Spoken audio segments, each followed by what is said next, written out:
بسم اللہ الرحمن الرحیم۔ بندے پہ تھوڑی سی پریشانی آئے، بندہ اللہ کے شکوے کرنا شروع کر دیتا ہے۔ بندے کی سوچ کے خلاف کام ہو جائے، اللہ کا گلہ کرنے لگ جاتا ہے۔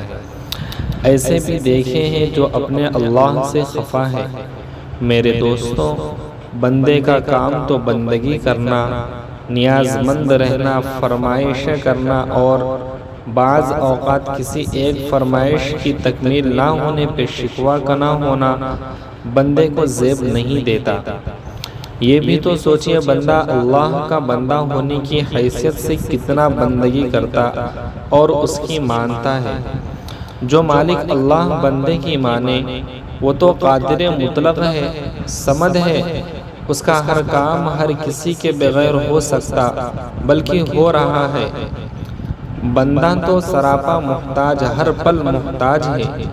یہ بندہ کیوں گندے کام کر کے گندا بندہ بنتا اور ہے، بندگی کرتا پھرتا ہے۔ یہی شکوہ وہ بھی اپنے مالک کا، یہ بھی تو گندا کام ہے۔